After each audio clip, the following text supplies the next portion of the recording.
Terima kasih Tuhan kita kita berdoa.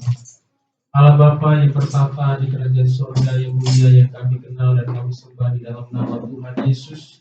Kami tak henti-hentinya bersyukur, berterima kasih atas kasih karunia Tuhan yang begitu luar biasa. Sehingga kami boleh ada sebagaimana kami ada hari ini Tuhan. Itu semua karena kemurahan-Mu, semua karena kebaikan Tuhan. Dan hari ini kami boleh memuji dan mengagungkan Engkau Tuhan. Biarlah pujian, penyembahan ini bisa menjadi dupa yang harum, yang menyenangkan, yang meninggikan, mengagungkan nama Tuhan. Dan saat ini Tuhan tiba saatnya di mana kami rindu, kami haus, kami lapar akan kebenaran firman-Mu Tuhan. Oleh karena itu, Engkau mengurapi setiap kami, urapi jemaat Tuhan, setiap anak-anak-Mu yang ada di ruangan ini Tuhan, supaya mereka fokus pada kebenaran firman-Mu. Mereka boleh dilawat dengan kebenaran firman, mereka diberkati dengan kebenaran firman-Mu. Terima kasih Tuhan, hamba juga memerlukan urapan dan kuasa daripada-Mu, supaya apa yang keluar dari bibir hamba-Mu hanya perkataan-perkataan firman Tuhan yang Tuhan ingin sampaikan kepada umat-Mu di tempat ini. Terima kasih Tuhan. Kami tahu Tuhan, ketika kami hendak fokus pada kebenaran firman-Mu, ada oknum, ada kuasa kegelapan yang tidak suka Tuhan, dan kami mau katakan kami hancurkan segala bentuk kuasa kegelapan itu di dalam nama Tuhan Yesus. Kami hanya izinkan Roh-Mu yang kudus bekerja dan memenuhi hidup kami Tuhan. Di dalam nama Tuhan Yesus kami siap diberkati dengan kebenaran firman. Di dalam nama-Mu kami sudah berdoa dan ucap syukur. Haleluya. Sama-sama katakan amin. Shalom Bapak Ibu ini kasih Tuhan. Apa kabar semuanya? Benar-benar luar biasa apa? Luar biasa benar?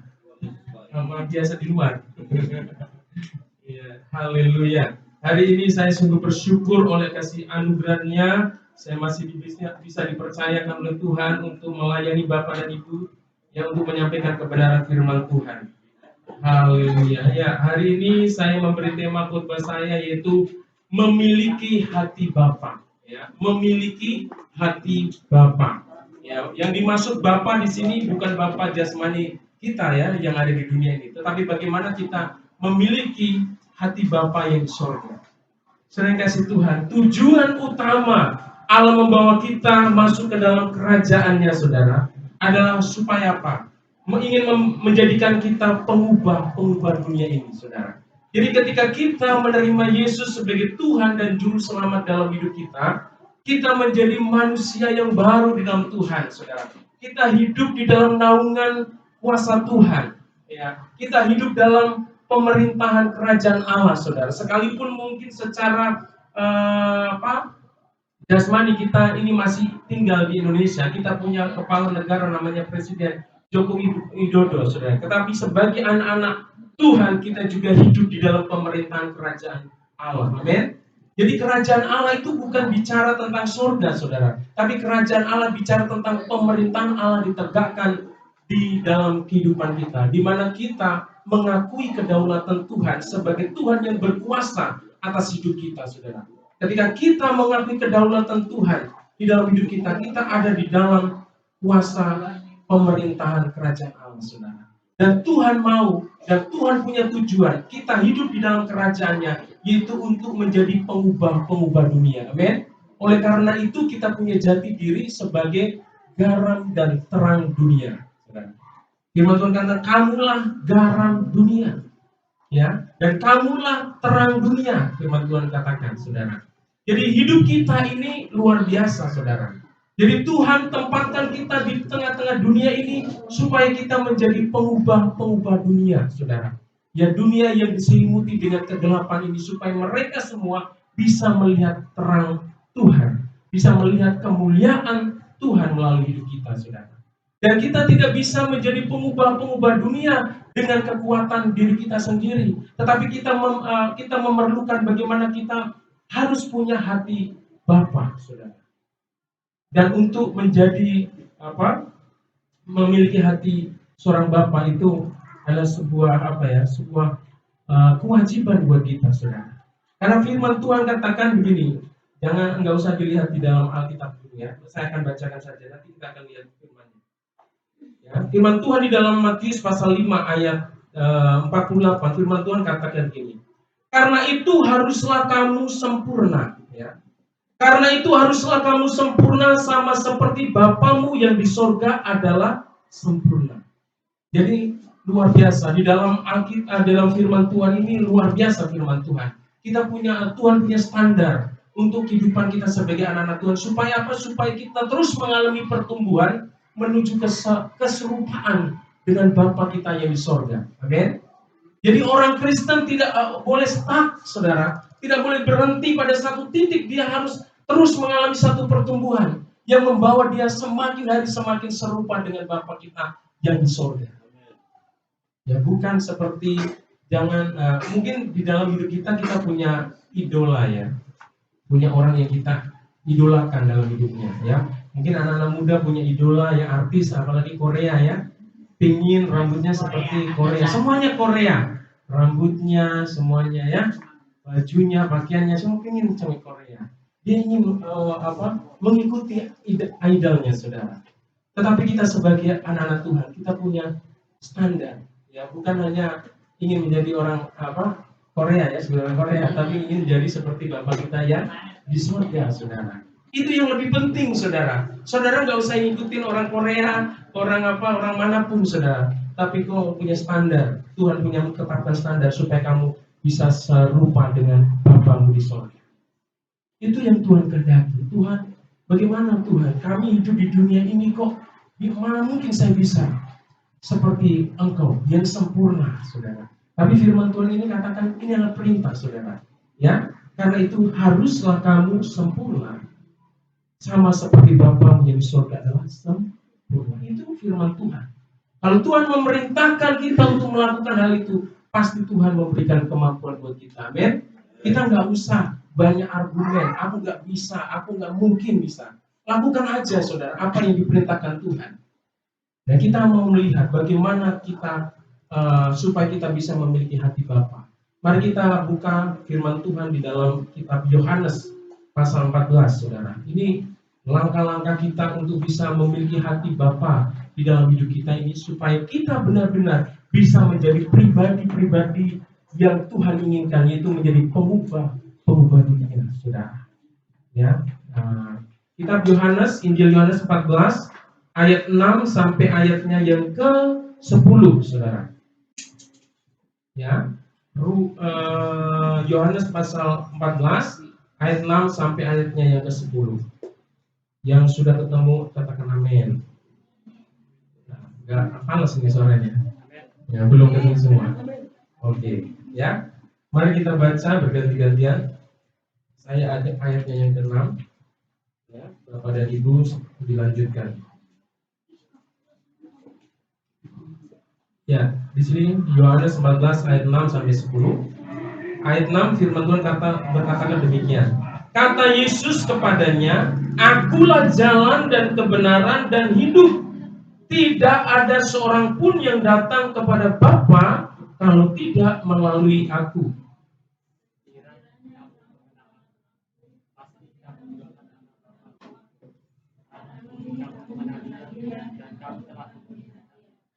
Kata Filipus kepadanya, Tuhan, tunjukkanlah Bapa itu kepada kami.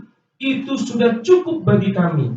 Kata Yesus kepadanya, telah sekian lama aku bersama-sama kamu, Filipus, namun engkau tidak mengenal aku. Barang siapa telah melihat aku, dia telah melihat Bapa. Engkau berkata, tunjukkanlah kepada kami. Ayat 10. Tidak percayakah engkau bahwa aku di dalam Bapa dan Bapa di dalam aku?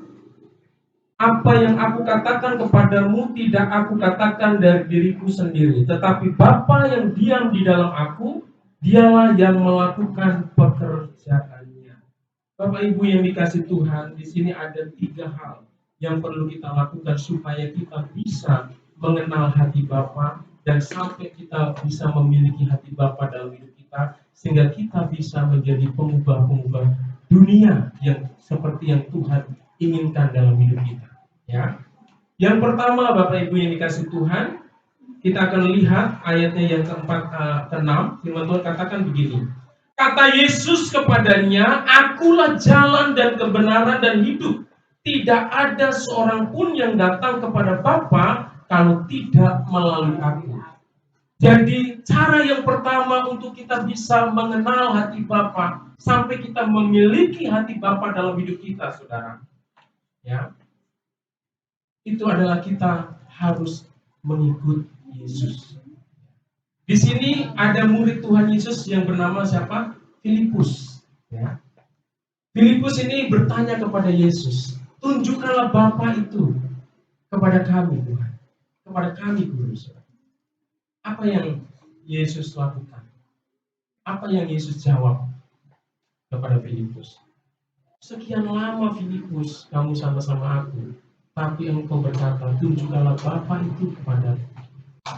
Bukankah ketika engkau melihat aku, engkau melihat Bapa, engkau mengenal aku, berarti engkau mengenal Bapa."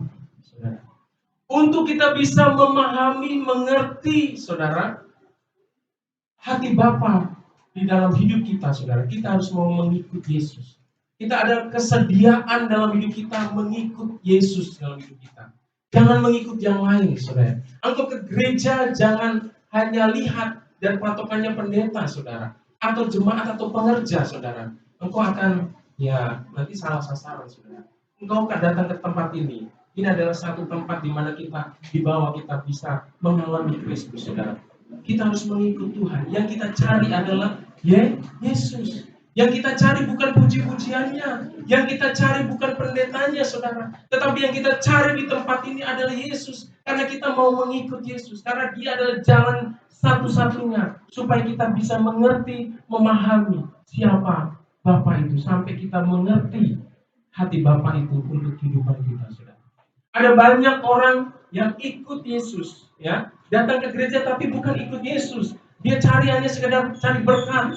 Dia hanya mencari segala pergumulannya itu dilepaskan, saudara. Tetapi dia tidak sungguh-sungguh ikut Yesus.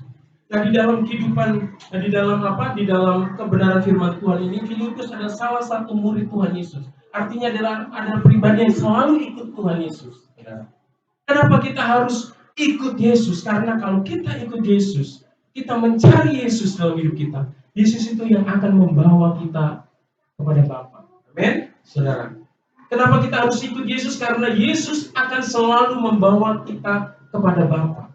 Yesus adalah pintu, ya, supaya kita bisa bisa datang kepada Bapa, bisa memahami, mengerti hati Bapa, saudara. Kita nggak bisa mengenal hati Bapa melalui siapapun, saudara, tetapi hanya melalui Yesus. Saudara harus minta kepada Yesus supaya Yesus sungguh-sungguh menuntun hidup saudara, membukakan sesuatu dalam hidupmu sehingga engkau bisa menemukan, engkau bisa mendapati hati Bapa itu dan engkau bisa memiliki hati Bapa itu di dalam hidup kita. Yang pertama adalah ikut Yesus. Jadi engkau tujuanmu ke tempat ini, kalau engkau mau datang kepada Tuhan dalam beribadah, engkau harus cari Yesus dan mau dengan sungguh-sungguh mengikuti Dia selalu, saudara. Seperti Filipus tadi, dia ikut menjadi murid Tuhan Yesus, berarti dia selalu ikut Yesus. Dia sudah ada dalam jalurnya yang benar, saudara. Sehingga ketika dia menanyakan sesuatu tentang Bapa, dia mendapatkan jawabannya. Coba dia dia ikut yang lain, mungkin ahli Farisi, saudara, dia nggak akan menemukan, saudara. Atau dia mengikuti tokoh yang lain, pasti dia nggak menemukan. Tetapi karena dia mengikuti Yesus, dia menemukan hati Bapa itu, saudara. Dia mengenal hati Bapa itu, saudara. Yang kedua, saudara yang kasih Tuhan, yang perlu kita lakukan, ya, supaya kita bisa mengenal hati Bapa, kita harus selalu belajar mengenal dan mengalami melalui Yesus Kristus. Yesus itu memang ada jalan untuk kita datang kepada Bapa, tapi diperlukan juga respon kita, Bapak Yesus. Kita harus mau belajar dari kehidupan Yesus, saudara, untuk mengenal, ya, Bapa itu seperti apa. Karena apa? Kehadiran Kristus di dunia ini, dia mengekspresikan semua isi hati Bapa kepada umatnya, saudara. Apa yang dilakukan Yesus? Dia melayani, saudara. Orang yang sakit, orang yang terikat dengan kuasa kegelapan, dia layani, saudara. Orang yang lemah, dia layani. Orang yang berdosa, dia dekati, dia jangkau, saudara. Dia dengan dia menerima penjina, dia menerima pembunuh, dia menerima pemungut cukai, saudara. Dia mengasihi mereka, tapi Tuhan membenci dosa mereka, saudara. Ini adalah ekspresi hati Bapa yang ada pada Yesus. Sampai pengorbanannya di atas kayu salib itu adalah juga merupakan cerminan hati Bapa di sorga, saudara. Pengorbanannya yang luar biasa di atas kayu salib. Dia rela mati, ya, bukan untuk dosanya, tapi untuk dosa-dosa kita semua. Sudah kasih Tuhan, ya. Tetapi kita sebagai orang percaya, kita harus mau belajar, saudara. Bukan hanya mengikut dan mengikut saja, tapi kita perlu belajar. Kita harus mengamati apa yang Yesus lakukan. Kita harus merenungkan apa yang Yesus lakukan selama dia ada di dunia ini. Apa saja yang dilakukannya. Kita harus belajar dari Yesus. Setiap hari kita mau belajar dari Yesus melalui kebenaran firman-Nya, sehingga kita bisa mengerti, memahami akan kasih Bapa itu di dalam hidup kita. Dan bukan hanya belajar, saudara, tetapi karena kita harus membuka hati, memiliki hati yang rindu, yang haus mengalami lawatan daripada kasih Bapa itu sendiri, saudara. Orang yang tidak bisa mengalami kasih Bapa, orang yang tidak bisa merasakan kasih Bapa, dia tidak akan mungkin memiliki kasih Bapa dalam hidupnya. Kita perlu mengalami, saudara, merasakan, saudara, bahwa betapa kasih Bapa itu luar biasa dalam hidup kita. Amin. Tanpa kita mau memahami, mengerti, mempelajari, ya, apa yang dilakukan Yesus, kita tidak akan pernah mengerti arti hati Bapa itu bagi kehidupan kita, saudara. Dan ketika kita nggak punya hati Bapa, akan melahirkan, saudara, kita bukan menjadi orang yang memberikan solusi untuk kehidupan orang-orang yang punya masalah, tetapi kita justru akan menambah persoalan di dalam hidup ini, saudara. Tetapi kalau kita punya kasih Bapa, kasih yang sempurna, kasih yang agape itu, kasih tanpa syarat itu dalam hidup kita, wah, luar biasa. Kita akan menjadi orang-orang yang sanggup mengubahkan orang-orang yang ada di sekeliling kita. Amin. Saudara, kita akan menjadi pengubah dunia. Hidup kita akan berdampak buat orang lain. Hidup kita akan menjadi berkat buat orang lain. Sehingga nama Tuhan dipermuliakan melalui hidup kita. Bapak Ibu yang dikasih Tuhan, itu cara yang kedua, saudara. Bagaimana kita harus belajar mengenal dan mengalami Bapa melalui Yesus. Yesus adalah pintu. Kita harus mau belajar. Kalau mau belajar itu harus mau diajar. Kita harus punya kerendahan hati untuk belajar, untuk ditegur, ya, melalui kebenaran firman Tuhan. Mau diarahkan dalam firman Tuhan. Kalau kita nggak punya kerendahan hati, saudara, kita tidak akan mungkin bisa mengenal hati Bapa, ya. Dan firman Tuhan di dalam Yohanes 14 ayat 7, firman Tuhan katakan begini: sekiranya kamu mengenal aku, pasti kamu juga mengenal Bapakku.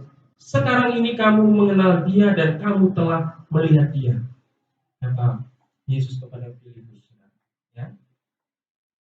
Tuhan, Guru, tunjukkanlah aku ini Bapa itu. Ini yang aneh, saudara. Kata Yesus, ketika kamu sudah melihat aku, ya, kamu sudah melihat Bapa. Ketika kamu mengenal aku, kamu sudah mengenal Bapa. Jadi Bapa, Yesus dan Roh Kudus itu satu pribadi, saudara. Ya, satu kesatuan yang tidak bisa dipisahkan. Kita itu menyembah Tuhan yang esa, saudara. Tetapi dalam keesaan itu Tuhan menyatakan pribadi dalam tiga pribadi, yaitu Dia Bapa, Anak, dan Roh Kudus, saudara. Saudara kasih Tuhan, ketika kita mengenal Yesus, berarti kita mengenal Bapa. Saudara kasih Tuhan, dan cara yang ketiga, saudara. Yang pertama tadi kita harus mengikut Yesus, yang kedua harus belajar dan mengalami kasih Bapa dalam hidup kita. Dan yang kedua, saudara, yang ketiga, saudara, supaya kita bisa mengenal kasih Bapa dalam hidup kita dan memiliki kasih Bapa dalam hidup kita, kita harus bersedia mengampuni sikap atau perbuatan dari bapa jasmani yang telah menyakiti hati kita. Mungkin di sini sudah dewasa, banyak yang sudah dewasa, mungkin sudah usia kita sudah 40 lebih, saudara. Mungkin masa kanak-kanak kita, masa remaja kita sudah jauh di sana. Tetapi ketika kita mau mengalami kasih Bapa dalam hidup kita, kita harus bisa mengampuni, ya, sikap atau perlakuan orang tua atau ayah kita yang pernah menyakiti hati kita. Mungkin ada ini masih ada anak-anak remaja, ya. Saudara yang kasih Tuhan, banyak orang Kristen, banyak anak-anak Tuhan yang tidak bisa mengenal Allah sebagai Bapa yang baik dalam hidupnya, karena mereka melihat gambar Bapa jasmaninya, ya, di dunia ini, yang sikapnya dan perbuatannya tidak yang selalu melukai hati, sehingga mereka punya gambaran tentang Allah yang di sorga di sana sebagai Bapa yang baik itu menjadi rusak. Oleh karena itu, orang yang pernah mengalami trauma-trauma dalam kehidupan dengan pengalaman dengan Bapa jasmaninya, dia harus dipulihkan. Dia harus mau mengampuni Bapa jasmaninya, saudara. Dan saya mau di sini mau sebutkan beberapa sikap atau perbuatan Bapa jasmani yang merusak gambar Bapa di surga. Yang pertama adalah Bapa yang tidak hadir di rumah. Di dunia ini ya banyak bapak-bapak di keluarga, mereka ya tidak hadir di rumah. Tidak hadir karena dia sibuk dengan pelayanan, dia sibuk dengan pekerjaan, dengan bisnis, saudara, sehingga dia tidak punya waktu lagi untuk keluarganya, untuk berkomunikasi dengan istrinya, berkomunikasi dengan anak-anaknya, saudara. Pokoknya alasan sibuk, saudara, sehingga dia tidak punya waktu. Ya, Bapak yang tidak hadir di rumah itu bicara bukan hanya Bapak yang sibuk saja, tetapi Bapak yang secara fisik ada di rumah, tetapi dia tidak menjalankan fungsinya sebagai Bapak. Dia juga termasuk sebagai Bapak yang tidak hadir di rumah. Ya, ada sih di rumah satu hari, ya, tapi dia sibuk dengan dengan hobinya sendiri, dengan aktivitasnya sendiri. Tidak ada komunikasi dengan istri, tidak ada komunikasi dengan anak, saudara. Anak main sendiri, istri beraktivitas sendiri, ya, suami sibuk sendiri, mungkin baca koran, mungkin main game, saudara.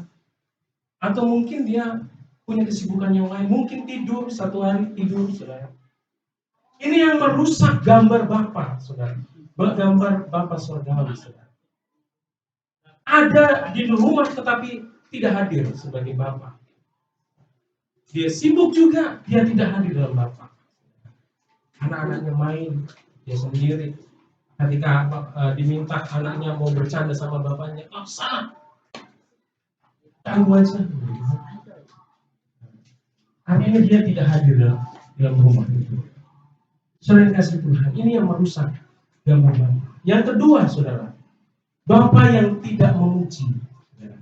Ada anak-anak, saudara, melakukan sesuatu yang baik, ya, mungkin dia memberikan air minum, mengambilkan air minum, mungkin makanan, ketika kita suruh, saudara, kita nggak mengucapkan apa-apa. Ketika anak berprestasi, kita nggak pernah mengucapkan apa-apa. Kita nggak pernah memuji dia. Tetapi kalau anak salah, langsung dimaki, saudara. Ini adalah gambar Bapa jasmani yang merusak gambar Bapa yang di surga, Bapa yang sempurna. Ya. Apalagi Bapa yang tidak memberi waktu. Nah, tadi yang bersama yang kedua, ya. Dengan poin yang satu, dia tidak memberi waktu. Memang di dalam hidup ini kita membutuhkan namanya materi, dan untuk mendapatkan materi itu memang perlu bekerja, saudara. Tetapi kita sebagai seorang bapak, sebagai kepala keluarga, kita punya tanggung jawab. Bukan hanya mencari materi, tetapi anak-anak kita juga butuh waktu kita. Ya, istri kita juga butuh waktu kita, saudara. Kita perlu membangun komunikasi buat mereka. Kita perlu membangun hubungan dengan mereka. Mereka bukan hidup hanya cukup dengan materi saja, saudara. Tapi mereka butuh perhatian. Amin, ibu-ibu. Amin. Amin, bapak-bapak. Bertobat, bapak-bapak. Ya, saya juga bertobat, saudara. Pendeta juga perlu bertobat dan oleh jemaat, saudara, ya. Terus yang keempat, bapak yang menceraikan ibu, ya. Ada banyak perceraian terjadi, saudara. Ini menimbulkan juga luka-luka batin, ya. Orang berpikir bahwa perceraian itu adalah solusi untuk sebuah persoalan dalam keluarga. Tetapi sadarilah perceraian itu akan melukai anak-anak di dalam keluarga, saudara. Mencederai anak-anak kita, hati anak-anak kita, saudara. Mungkin kita bisa berkata, aku menang, saya bisa lepas dari ini, tapi kita juga tidak bisa ya membiarkan begitu saja hati anak-anak yang Tuhan percayakan, pasti mereka terluka, saudara. Ya, Bapak yang otoriter, ini yang keras, yang kejam, saudara. Menerapkan disiplin yang tinggi, saudara. Ya, apa-apa pokoknya peraturan yang harus tegakkan, enggak melakukan peraturan, ya dipecut, digebuk, saudara, ditendang, saudara, dikata-katain dan sebagainya. Tetapi ketika melakukan sesuatu yang baik, ya anak-anak nggak pernah dipuji dan nggak diberikan apresiasi, saudara. Melukai, saudara. Terus bapak yang kejam, sadis, saudara. Ini terjadi juga di dalam kehidupan. Ya, ada anak-anak yang dihajar bapaknya habis-habisan. Ya, bapak yang lemah, timplan, saudara. Ya nggak punya ketegasan. Nah, perkataannya dengan perbuatannya selalu tidak sinkron, nggak punya integriti, saudara. Ya seperti tema kita tahun yang lalu, nggak punya integritas. Apa yang dikatakan nggak dilakukan, saudara. Karena apa? Ada bapak mengatakan bahwa perkataan kita, ya perbuatan kita itu lebih kuat daripada perkataan, saudara. Ketika kita menasihati anak-anak dengan perkataan, itu kekuatannya nggak seberapa. Tetapi kalau kita menasihatin anak-anak dan kita juga tunjukkan dengan teladan, itu punya power yang luar biasa. Terus apa? Bapak yang melakukan pelecehan, ya pelecehan seksual dan sebagainya, ini banyak terjadi, saudara. Banyak anak-anak mendapat perlakuan pelecehan, ya secara seksual. Bapak yang mengasihi dengan syarat ini. Kalau anaknya baik, ya dikasih hadiah. Ya, kalau anaknya melakukan sesuatu baru dipuji-puji, tapi kalau anaknya gagal, yang makin dijatuhkan, makin direndahkan dan sebagainya. Ini adalah gambaran, saudara, gambaran yang merusak gambaran tentang Bapa yang di sorga, yang Bapa yang sempurna itu. Ada banyak orang yang tidak mengakui Tuhan itu sebagai Bapa yang baik. Mereka tidak bisa melihat Tuhan yang disembah itu adalah Tuhan yang sungguh-sungguh mengasihi mereka, saudara. Karena mereka kecewa dengan bapa jasmani di dunia ini yang mereka miliki, saudara. Saya pernah punya pelayanan, saudara. Saya sebagai moderator, fasilitator, saudara. Saya menangani satu anak muda, orang Chinese, saudara. Ya, saya ketika ada sesi tentang hati Bapa ini, saudara. Dia orangnya bertatuan, tetapi ketika bicara tentang Bapa, wah luar biasa, dia memberontak. Untuk mengampuni bapaknya, dia tidak mau. Dia ajak untuk mengampuni bapaknya, nggak mau. Dia mengungkapkan pada saya, cita-citanya untuk membunuh bapaknya, saudara. Karena dia diperlakukan tidak adil. Dia begitu kecewa dengan bapaknya, saudara. Ketika kita tuntun untuk menerima Tuhan sebagai Bapa yang baik, itu susah, saudara. Dia memberontak, enggak. Tuhan itu tidak seperti Bapa saya jahat. Kalau ada anak cita-citanya di dalam dia membunuh bapaknya, itu kan udah luar biasa, saudara. Dia terluka, saudara. Dan untuk bisa dia memiliki hati Bapa, dia harus mau mengampuni Bapa jasmaninya. Dia harus membuka hatinya mau mengampuni, saudara, Bapa jasmaninya yang mengecewakan itu. Saya tidak tahu, saudara, apa yang menjadi latar belakang hidup saudara di tempat ini. Pengalaman-pengalaman Bapak dan Ibu dengan orang tua Bapak, khususnya Bapak, saudara. Kalau engkau punya pengalaman yang pahit dengan Bapakmu di masa lalu, mungkin udah jauh di sana. Itu kalau engkau tidak pernah mengatakan dalam mulutmu, membuka hatimu dan mengampuni kesalahan orang tuamu, Bapakmu yang pernah melakukan itu, engkau tidak akan bisa mengenal Bapa Allah itu sebagai Bapa yang baik. Oleh karena itu, hari ini Bapak Ibu kasih Tuhan, saya ingin supaya kita memeriksa hati kita dan menemukan kondisi hati kita. Apakah kita benar-benar beres hubungan kita dengan Bapa kita di masa lalu, atau ada sesuatu yang mengecewakan hati kita, dan kita harus supaya kita bisa mengerti, memahami, dan bisa mengalami dan memiliki hati Bapa. Engkau harus mau mengampuni kesalahan orang tua, khususnya Bapa. Amin. Dan kita sebagai Bapa juga harus hati-hati menjalankan peranan kita sebagai Bapa. Jangan sampai peranan kita sebagai Bapa jasmani merusak gambaran Bapa yang sempurna.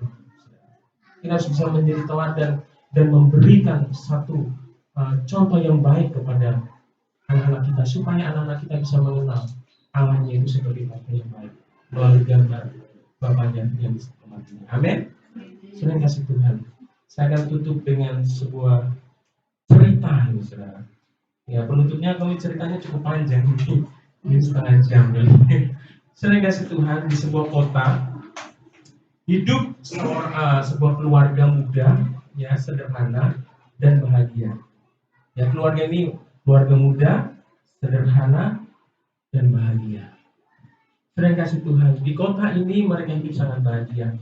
Ya, suami istri, anak bahagia. Mereka punya waktu, mereka punya pekerjaan, mereka punya usaha, ya, tapi keluarga ini sangat harmonis.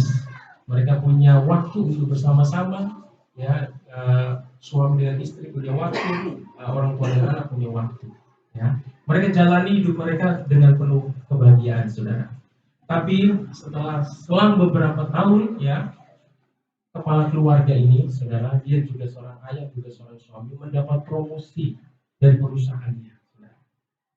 Dari perusahaannya untuk menjabat jabatan yang penting di perusahaan itu. Tentunya jabatan akan mempengaruhi juga penghasilan, income. Dia mendapat income yang cukup besar melalui pekerjaan yang barunya ini, sehingga tidak lama keluarga ini mampu membeli rumah yang mewah, saudara, juga dilengkapi dengan fasilitas seperti mobil dan sebagainya. Mereka pindah ke rumah itu dan mereka menikmati fasilitas yang mewah itu, saudara. Hari demi hari jalani, kepala keluarga ini semakin sibuk, saudara, dengan pekerjaannya, dengan bisnisnya. Dia tidak lagi punya waktu berkomunikasi dengan istrinya, dia tidak punya komunikasi, tidak punya waktu untuk bercanda, bermain dengan anak-anaknya yang biasa dilakukan sebelum mereka pindah ke rumah yang mewah ini, saudara. Ya. Mereka jalani hari demi hari, tahun demi tahun, saudara. Akhirnya anak-anaknya suatu hari, ya, bilang sama papanya, "Pah, temani saya main dong." Papanya bilang, "Saya nggak punya waktu lah. Kamu main aja sama temenmu." Anaknya hari yang lain dia juga tanya sama, "Pak, saya mau ke sekolah, tolong dong antarin." Papanya bilang, "Saya nggak punya waktu lah." Ya. Anaknya diam aja. Akhirnya berlanjut begitu aktivitas, saudara. Ya. Akhirnya lama-lama anaknya ini bilang sama papanya, "Wah, memang papa kalau satu hari papa digaji berapa sih?" Papanya agak sewot. "Kenapa sih kau nanya-nanya seperti itu? Anak kecil." Gitu. Tapi anaknya ngerengek, "Kasih tahu lah Pak, berapa sih satu hari gaji papa?" Dia bilang, karena didesak terus, 500.000 katakanlah ya satu hari. Berarti income-nya satu bulan kurang lebih 15 juta, belum bonusnya dan sebagainya. Itu cukup besar, ya. Akhirnya anaknya diam-diam, ya, dari uang jajannya itu dia tabung, dan dia sudah mengumpulkan uang kurang lebih 400.000, dan dia kurang suatu saat dia panggil papanya, "Pak, saya punya uang 400.000, Pak. Saya boleh nggak minta tolong sama papa?" "Minta tolong apa?" "Bagi dong 100.000 lagi." "Buat apa 400.000 kan udah banyak. Untuk apa mau banyak-banyak buat kamu?" Marah-marah papanya. Ya. Tapi ngerengek terus anak ini. Akhirnya nggak dikasih sama papanya. Dia ngerengek terus, ya. Akhirnya ditinggal anaknya di kamar. Tapi anaknya selalu nangis, saudara. Dan akhirnya papanya terbayang anaknya nangis, dia kembali ke kamar. "Memang sebenarnya untuk apa sih kamu minta uang sampai segitu ya, 100.000? Kamu kan udah punya uang 400.000, udah banyak. Udah lepas, saya itu 100.000 aja." Akhirnya dikasih. Terus setelah dikasih, apa yang dilakukan oleh istri? Dia bilang sama, "Pak, papa kan kerja satu hari 500.000. Saya nabung ini Pak. Dan saya minta uang Bapak 100.000 lagi untuk apa? Supaya saya bisa punya uang 500.000. Supaya saya bisa gaji Bapak 500.000 satu hari. Supaya Bapak bisa gaji saya satu hari. Apa yang terjadi? Bapak nangis. Ada banyak bapak-bapak saudara hilang kasih bapaknya dalam hidup. Nah dalam hidup kita seringkali kita berpikir bahwa anak kita itu hanya perlu materi saudara. Tapi ingatlah dia juga perlu kasih sayang, perlu perhatian saudara. Kita jangan sampai kehilangan kasih Bapa dalam hidup kita. Amin. Di dalam hidup kita, kalau kita mau menjadi pengubah dunia ini, kita harus memiliki kasih Bapa dalam hidup kita. Kenapa? Kasih Bapa itulah kasih yang sempurna. Kasih agape, kasih yang tanpa syarat, tanpa pamrih saudara. Kalau kita mau melayani, kita mau mengubahkan seseorang, itu nggak mudah saudara.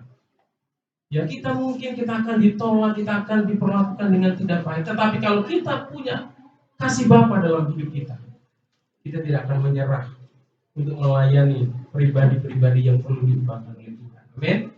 Mungkin hari ini engkau rindu suamimu, engkau rindu istrimu diubahkan oleh Tuhan, anakmu diubahkan oleh Tuhan, mungkin keluargamu diubahkan oleh Tuhan.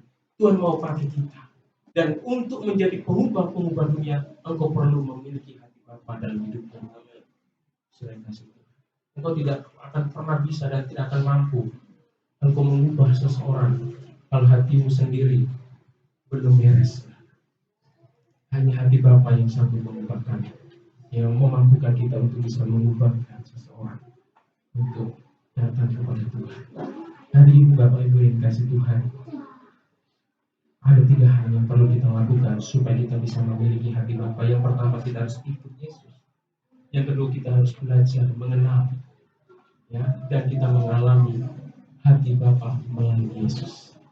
Dan yang ketiga adalah kita mau bersedia mengampuni orang tua kita, khususnya ayah kita yang telah melukai hati kita. Seberat apapun, ya separah apapun mereka mengecewakan kita, kalau kita mau hubungan kita dengan Tuhan dipulihkan, kita harus mau mengampuni mereka. Amin. Kalau kita punya hati Bapa, ya kita akan semakin hari semakin dekat, bisa dekat dengan Bapa. Kita punya hubungan yang intim dengan Bapa di surga. Kenapa kita nggak bisa punya hubungan yang intim yang dekat dengan Tuhan? Karena kita nggak punya hati Bapa itu dalam hidup kita, saudara.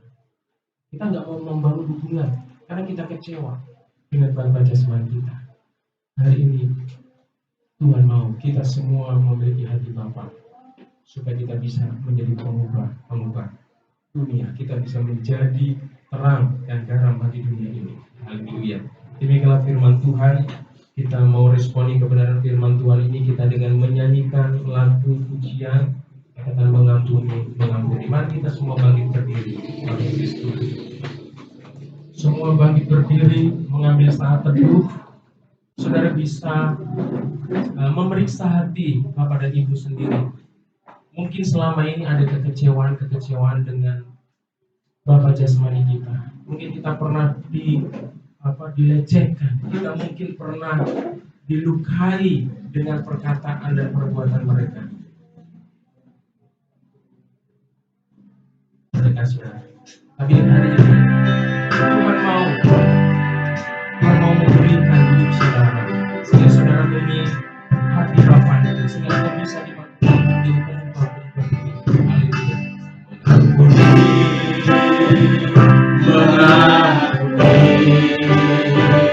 Lebih sungguh mengampuni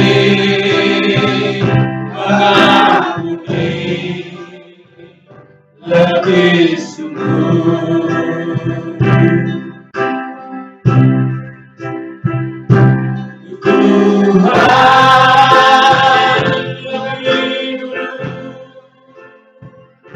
Tuhan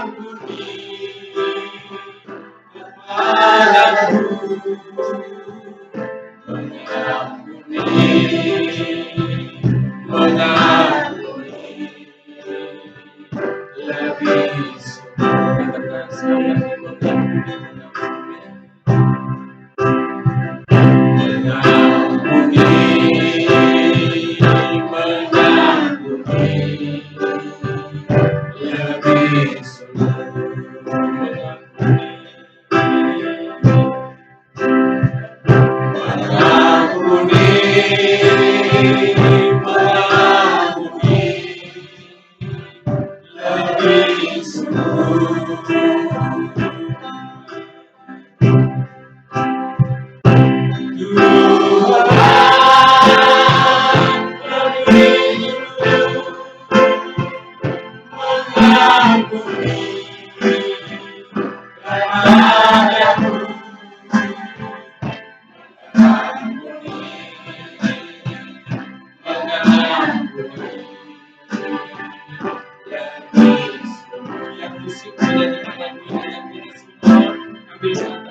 Bagaimana kondisi hati yang memiliki kecewaan dengan Bapa jasmani. Dan hari ini mau Tuhan mau pulihkan hidupku. Dengan membuka hati mau mengampuni Bapa jasmani. Atau mungkin itu sebagai Bapa saat ini. Engkau pernah melakukan hal-hal yang tidak baik. Yang saya sebutkan tadi, bagaimana perbuatanmu itu merusak gambar Bapa yang ada di surga. Engkau datang kepada Tuhan, minta ampun. Biar engkau diberikan hati yang baru, yaitu hati Bapa yang di surga, menguasai, menyelimuti dan memenuhi hidupmu, sehingga engkau benar-benar menjadi Bapa yang luar biasa dalam keluarga. Engkau bisa menjadi gambar yang baik, yang bisa menuntut anak-anakmu mengenal Allah yang di surga sana sebagai Bapanya yang baik. Datanglah Tuhan dengan sungguh-sungguh. Akurilah kondisi hatimu di hadapan Tuhan. Minta ampun sama Tuhan. Engkau ada kekecewaan dengan Bapamu yang jasmani di dunia ini. Engkau melepaskan pengampunan. Mungkin peristiwa itu sudah lama engkau terima, tetapi hari ini melalui kebenaran firman ini engkau harus melepaskan pengampunan karena di bawah aku sadar itu akan mempengaruhi kehidupanmu. Terima kasih Tuhan, Bapamu telah selesai menyampaikan kebenaran firman ini tentang kebenaran bagaimana kami harus bisa memiliki hati Bapa dalam hidup kami, karena Tuhan ingin supaya kami menjadi pengubah-pengubah dunia. Tanpa hatimu itu Tuhan tinggal dan menguasai hidup kami, kami tidak akan mungkin bisa menjadi pengubah dunia ini. Kami tidak akan bisa menjadi terang dan garam bagi dunia ini Tuhan. Oleh karena itu Tuhan, Kau mengampuni setiap bapa-bapa kami yang di tempat ini, bahkan hamba-Mu sendiri sebagai Bapa, ampuni hamba-Mu lalu melakukan sesuatu yang merusak citra-Mu Tuhan, gambar-Mu Tuhan, sehingga hamba-Mu menjadi penghalang untuk anak-anak hamba untuk bisa mengenal Engkau sebagai Bapa yang sempurna. Tuhan, kalau kami pernah dikecewakan, kalau ada jemaat-Mu di tempat ini pernah dikecewakan oleh Bapa jasmani, mereka boleh membuka hati dan oleh kuasa Roh Kudus mereka dimampukan untuk mengampuni kesalahan Bapa jasmani mereka. Terima kasih Tuhan, hari ini kami bersyukur untuk kebenaran firman-Mu, karena kebenaran firman-Mu sudah melepaskan kami dari kepahitan hati, sehingga kami punya hati yang baru, yaitu hati Bapa yang menguasai dan menyelimuti hati kami, sehingga kami siap Engkau tempatkan di tengah-tengah dunia ini untuk menjadi pengubah dunia, menjadi terang dan garam bagi dunia ini Tuhan. Terima kasih Bapa, di dalam nama Yesus kami sudah berdoa dan mengucap syukur. Sama-sama katakan amin. Yesus memberkati, silakan duduk.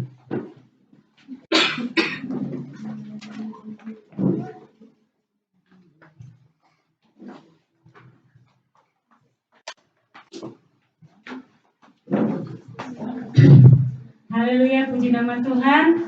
Terima kasih firman Tuhan yang luar biasa memberkati kita semua.